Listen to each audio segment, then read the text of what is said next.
Olá, senhoras e senhores, bom dia, boa tarde, boa noite, sejam bem-vindos ao Arete Jus. Está começando o 21º episódio do Código Civil, a Lei 10.406, e hoje nós vamos dos artigos 814 até o artigo 853. Mas, antes de começarmos, não se esqueça de deixar o seu like, se inscrever no canal, ativar o sininho e compartilhar com seus melhores amigos. Vamos lá? Capítulo 17 do jogo e da aposta. Artigo 814. As dívidas de jogo ou de aposta não obrigam a pagamento, mas não se pode recobrar a quantia que voluntariamente se pagou, salvo se foi ganha por dolo ou se o perdente é menor ou interdito. Parágrafo 1º. Estende-se essa disposição a qualquer contrato que encubra ou envolva reconhecimento, novação ou fiança de dívida de jogo, mas a nulidade resultante não pode ser oposta ao terceiro de boa-fé. Parágrafo 2º. O preceito contido neste artigo tem aplicação, ainda que se trate de jogo não proibido, só se excetuando os jogos e apostas legalmente permitidos. Parágrafo 3º. Excetuam-se igualmente os prêmios oferecidos ou prometidos para o vencedor em competição de natureza esportiva, intelectual ou artística, desde que os interessados se submetam às prescrições legais e regulamentares. Artigo 815. Não se pode exigir reembolso do que se emprestou para o jogo ou aposta, no ato de apostar ou jogar. Artigo 816. As disposições dos artigos 814 e 815 não se aplicam aos contratos sobre títulos de bolsa, mercadorias ou valores, em que se estipulem a liquidação exclusivamente pela diferença entre o preço ajustado e a cotação que eles tiverem no vencimento do ajuste. Artigo 817. O sorteio, para dirimir questões ou dividir coisas comuns, considera-se sistema de partilha ou processo de transação, conforme o caso. Capítulo 18 da fiança. Seção 1. Disposições gerais. Artigo 818. Pelo contrato de fiança, uma pessoa garante satisfazer ao credor uma obrigação assumida pelo devedor, caso este não a cumpra. Artigo 819. A fiança dar-se-á por escrito e não admite interpretação extensiva. Artigo 819-A. Vetado. Artigo 820. Pode-se estipular a fiança, ainda que sem consentimento do devedor ou contra sua vontade. Artigo 821. As dívidas futuras podem ser objeto de fiança, mas o fiador, neste caso, não será demandado senão depois que se fizer certa e líquida a obrigação do principal devedor. Artigo 822. Não sendo limitada, a fiança compreenderá todos os acessórios da dívida principal, inclusive as despesas judiciais, desde a citação do fiador. Artigo 823. A fiança pode ser de valor inferior ao da obrigação principal e contraída em condições menos onerosas e, quando exceder o valor da dívida ou for mais onerosa que ela, não valerá senão até o limite da obrigação afiançada. Artigo 824. As obrigações nulas não são suscetíveis de fiança, exceto se a nulidade resultar apenas de incapacidade pessoal do devedor. Parágrafo único. A exceção estabelecida neste artigo não abrange o caso de mútuo feito a menor. Artigo 825. Quando alguém houver de oferecer fiador, o credor não pode ser obrigado a aceitá-lo se não for pessoa idônea, domiciliada no município onde tenha de prestar a fiança e não possua bens suficientes para cumprir a obrigação. Artigo 826. Se o fiador se tornar insolvente ou incapaz, poderá o credor exigir que seja substituído. Seção 2 dos efeitos da fiança. Artigo 827. O fiador demandado pelo pagamento da dívida tem direito a exigir, até a contestação da lide, que sejam primeiro executados os bens do devedor. Parágrafo 1º. O fiador que alegar o benefício de ordem a que se refere este artigo deve nomear bens do devedor, citos no mesmo município, livres e desembargados, quantos bastem para solver o débito. Artigo 828. Não aproveita este benefício ao fiador. Inciso 1. Se ele o renunciou expressamente. Inciso 2. CC obrigou como principal pagador ou devedor solidário. Inciso 3. Se o devedor for insolvente ou falido. Artigo 829. A fiança conjuntamente prestada a um só débito por mais de uma pessoa importa o compromisso de solidariedade entre elas, se declaradamente não se reservarem o benefício de divisão. Parágrafo único. Estipulado este benefício, cada fiador responde unicamente pela parte que, em proporção, lhe couber no pagamento. Artigo 830.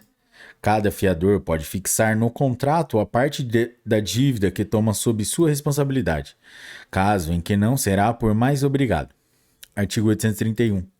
O fiador que pagar integralmente a dívida fica subrogado nos direitos do credor, mas só poderá demandar a cada um dos outros fiadores pela respectiva cota. Parágrafo único. A parte do fiador insolvente distribuir-se-á pelos outros. Artigo 832. O devedor responde também perante o fiador por todas as perdas e danos que este pagar e pelos que sofrer em razão da fiança. Artigo 833. O fiador tem direito aos juros do desembolso pela taxa estipulada na obrigação principal e, não havendo taxa convencionada, aos juros legais da mora. Artigo 834. Quando o credor, sem justa causa, demorar a execução iniciada contra o devedor, poderá o fiador promover-lhe o andamento. Artigo 835. O fiador poderá exonerar-se da fiança que tiver assinado sem limitação de tempo, sempre que lhe convier, ficando obrigado por todos os efeitos da fiança durante 60 dias após a notificação do credor. Artigo 836. A obrigação do fiador passa aos herdeiros, mas a responsabilidade da fiança se limita ao tempo decorrido até a morte do fiador, e não pode ultrapassar as forças da herança. Seção 3. Da extinção da fiança. Artigo 837. O fiador pode opor ao credor as exceções que lhe forem pessoais e as extintivas da obrigação que competem ao devedor principal, se não provierem simplesmente de incapacidade pessoal, salvo o caso do mútuo feito à pessoa menor. Artigo 838. O fiador, ainda que solidário, ficará desobrigado. Inciso 1. C. Sem consentimento seu, o credor conceder moratória ao devedor. Inciso 2. Se, por fato do credor, for impossível a subrogação nos seus direitos e preferências. Inciso 3. Se o credor, em pagamento da dívida, aceitar amigavelmente do devedor objeto diverso do que este era obrigado a lhe dar, ainda que depois venha a perdê-lo por evicção. Artigo 839. Se for invocado o benefício da excursão e o devedor, retardando-se a execução, cair em insolvência, ficará exonerado o fiador que o invocou, se provar que os bens por ele indicados eram, ao tempo da penhora, suficientes para a solução da dívida fiançada. Capítulo 19. Da transação. Artigo 840. É lícito aos interessados prevenirem ou terminarem o litígio mediante concessões mútuas. Artigo 841. Só quanto aos direitos patrimoniais de caráter privado se permite a transação. Artigo 842. A transação far-se-á por escritura pública nas obrigações em que a lei o exige, ou por instrumento particular, nas em que ela o admite, se recair sobre direitos contestados em juízo. Será feita por escritura pública ou por termo nos autos, assinado pelos transigentes e homologado pelo juiz. Artigo 843. A transação interpreta-se restritivamente e por ela não se transmitem, apenas se declaram ou reconhecem direitos. Artigo 844. A transação não aproveita nem prejudica senão aos que nela intervierem, ainda que diga respeito à coisa indivisível. Parágrafo 1º. Se for concluída entre o credor e o devedor, desobrigará o fiador. Parágrafo 2º. Se entre um dos credores solidários e o devedor, extingue a obrigação deste para com os outros credores. Parágrafo 3º. Se entre um dos devedores solidários e seu credor, extingue a dívida em relação aos codevedores. Artigo 845.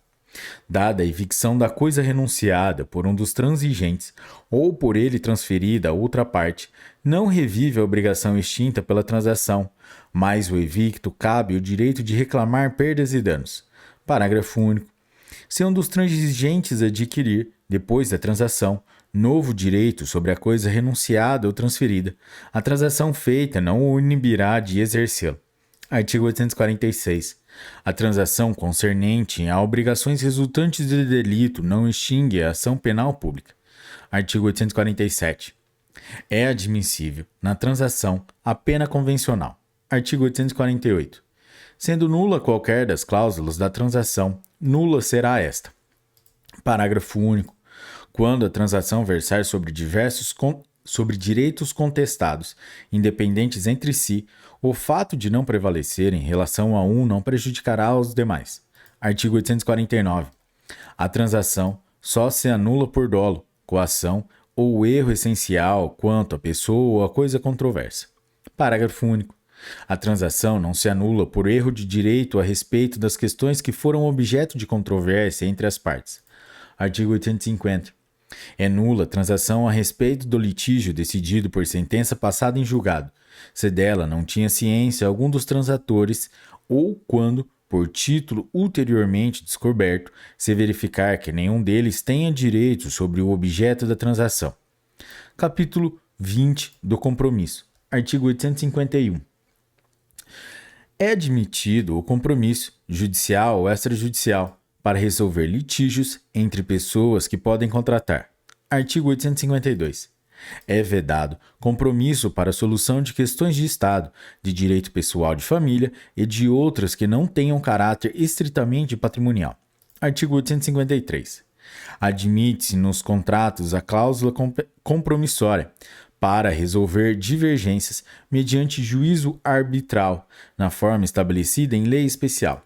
Capítulo 21. Incluído pela Lei nº 14.711 de 2023, do Contrato de Administração Fiduciária de Garantias. Artigo 853-A. Qualquer garantia poderá ser constituída, levada a registro, gerida e ter a sua execução pleiteada por agente de garantia, que será designado pelos credores da obrigação garantida para esse fim e atuará em nome próprio e em benefício dos credores, inclusive em ações judiciais que envolvam discussões sobre a existência, validade ou eficácia do ato jurídico do crédito garantido, vedada qualquer cláusula que afaste esta regra em desfavor do devedor ou, se for o caso, do terceiro prestador da garantia. Parágrafo 1º. O agente de garantia poderá valer-se da execução extrajudicial da garantia, quando houver previsão na legislação especial aplicável à modalidade de garantia. Parágrafo 2º. O agente de garantia terá o dever fiduciário em relação aos credores da obrigação garantida e responderá perante os credores por todos os seus atos. Parágrafo 3º. O agente de garantia poderá ser substituído, a qualquer tempo, por decisão do credor único ou dos titulares que representam a maioria simples dos créditos garantidos, reunidos em assembleia, mas a substituição do agente de garantia somente será eficaz após ter sido tornada pública pela mesma forma por meio da qual tenha sido dada publicidade da garantia. Parágrafo 4º. Os requisitos de convenção e de instalação das assembleias dos titulares dos créditos garantidos estarão previstos em ato de designação ou de contratação do agente de garantia. Parágrafo 5º. O produto da realização da garantia, enquanto não transferido para credores garantidos, constitui patrimônio separado daquele do agente de garantia e não poderá responder por suas obrigações pelo período de até 180 dias, contado da data do recebimento do produto da garantia. Parágrafo 6º. Após receber o valor do produto da realização da garantia, o agente de garantia disporá do prazo de 10 dias úteis para efetuar o pagamento aos credores. Parágrafo 7º. Paralelamente ao contrato de que trata este artigo, o agente de garantia poderá manter contratos com o devedor para: inciso 1. Pesquisa de ofertas de crédito mais vantajosas entre os diversos fornecedores. Inciso 2. auxílio nos procedimentos necessários à formalização de contratos de operações de crédito e de garantias reais. Inciso 3. Intermediação na resolução de questões relativas aos contratos de operações de crédito ou às garantias reais. E, inciso 4. Outros serviços não vedados em lei. Parágrafo 4º. Na hipótese do parágrafo 7º deste artigo, o agente de garantia deverá agir com estrita boa-fé perante o devedor. Galera, é isso aí, chegamos ao final do 21º episódio do Código Civil, Lei 10.406, e hoje nós estamos do artigo 814 até o 853A. Se você chegou até aqui porque você curtiu, então deixa o seu like, se inscreva no canal, ative o sininho para receber as notificações, compartilhar com seus melhores amigos e também deixar as 5 estrelinhas aí pra gente no Spotify. E também não se esqueçam de acessar a descrição do vídeo para ter acesso ao curso de processo civil com o professor Marcelo Fortuna, que será lançado dia 13 de junho de 2024. Galera, é isso aí, um forte abraço, bons estudos, até a próxima e tchau!